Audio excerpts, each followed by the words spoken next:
تو اللہ اسے اتنا ثواب دیتا ہے.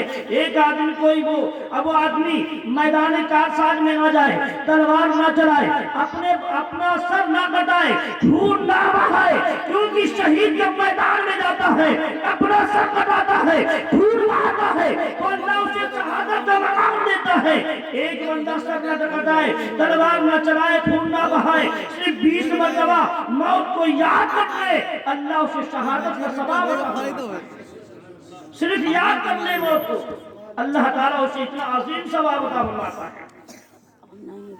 حضرت ابن عمر فرماتے ہیں کوئی یہ نہ سوچے شام ہو جائے تو صبح کا انتظار نہ کرے, صبح ہو جائے شام کا منتظر نہ رہے. ہو سکتا ہے یہ ہماری زندگی کی آخری شام ہو, اس کے بعد کوئی شام نہ آئے. ہو سکتا ہے زندگی کی آخری صبح ہو, کوئی صبح نہ آئے. اس لیے ہمیں دنیا میں اس طرح رہنا چاہیے جس طرح ایک مسافر رہتا ہے. آدمی سفر کرتا ہے, راستے بڑے سے بڑے ہوٹل ملتے ہیں, بڑے بڑے پارک ملتے ہیں, لیکن کسی ہوٹل میں اپنا دل نہیں لگاتا, پارک میں اپنا دل نہیں لگاتا, کیونکہ وہ کہتا ہے یہ ہوٹل ہماری منزل نہیں ہے, یہ پارک ہماری منزل نہیں ہے, ہمیں اپنی منزل پر پہنچنا ہے, ہمیں اپنے مقصد پر پہنچنا ہے. اسی طرح یہ دنیا ہماری منزل نہیں ہے, ہماری منزل تو قبر ہے, ہماری منزل تو حشر ہے. وہاں جانا ہے. دنیا میں دل نہ لگاؤ, دنیا میں رہو لیکن دنیا دار نہ بن جاؤ, دنیا میں رہتے ہوئے دیندار بھی رہو, اپنے بال بچوں کو حلال کمائی کھلاتے بھی رہو. حدیث میں آج جو بندہ اپنے بچوں کو حلال کمائی کھلاتا ہے اللہ تعالیٰ اسے بھی شہادت کا مقام عطا فرماتا ہے, اللہ اسے بھی شہادت کا ثواب عطا فرماتا ہے. خوش نصیب وہ آدمی ہے جو اپنے بچوں کے لیے رزق حلال تلاش کرتے ہیں. اور موت تو جانتے ہو کسی ٹائم بھی آ سکتی ہے. آدمی بچہ سوچ رہا ہے ابھی ہمیں جوان ہونا ہے, جوان سوچتا ہے ابھی ہمیں بوڑھا ہونا ہے, بوڑھا سوچ رہا ابھی ہمیں بہت دن جینا ہے, جوان کے اندر طاقت ہے سوچ رہا ابھی لمبی عمر باقی ہے.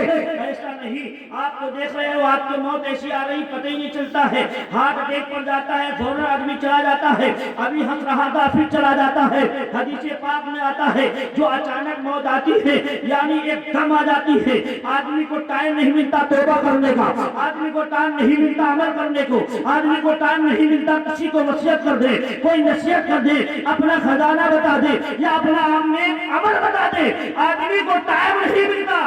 ایسی موتیں یقیناً اللہ تعالیٰ کی بارگاہ میں پکڑ ہوتی ہے. یعنی جو ایسی موت جس کو آتی سوچ لو یہ اللہ کی پکڑ ہے.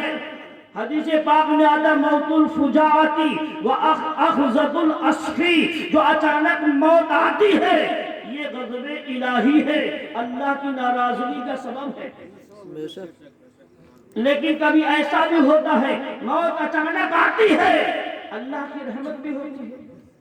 تو اس کے متعلق آتا ہے اخذت الاسفی للکافر ورحمت للمؤمن, یعنی جو ایمان والا نہیں ہے اچانک موت اس کے لیے زحمت ہے, اور جو ایمان والا ہے اس کے لیے رحمت ہے. تو اس لیے ایمان والے رہو, اللہ رسول سے پکی اور سچی محبت رکھو. آج آپ نے دیکھا ہوگا موت جب روح نکالی جاتی ہے بڑی شدت کا درد ہوتا ہے.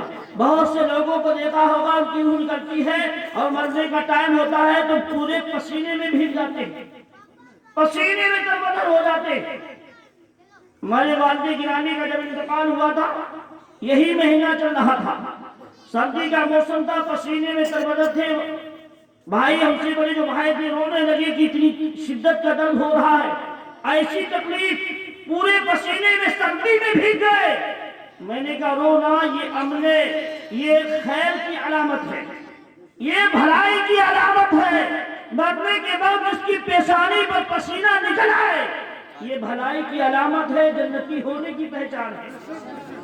حدیث پاک میں آتا اللہ کے نبی صلی اللہ تعالی علیہ وسلم فرماتے المؤمن بعرق الجبین, مومن پیشانی کے پسینے سے مرتا ہے. یعنی جب اس کی پیشانی پر پسینہ آتا ہے اس کی روح نکالی جاتی ہے, شدت کا درد ہوتا ہے, جو بھی درد ہوتا ہے اس کے ذریعے سے اللہ اس کے سارے گناہوں کو معاف کر دیتا ہے, سارے گناہ بخش دیتا ہے. اس لیے پیارے اسلامی بھائیوں، یہ پسینہ آنا پیشانی پر، پسینے میں تربدر ہو جانا، اگر مردہ پسینے میں تربدر ہو رہا ہے، پیشانی پر مرنے کی طرح پسینہ آ رہا ہے، تو جان جاؤ یہ مردہ نیک ہے، یہ جنتی مردہ ہے، یہ عمل خیر ہے، یہ نیک عمل کی پہچان ہے، یہ عمل خیر کی پہچان ہے۔ آج آدمی تھوڑی سی مصیبت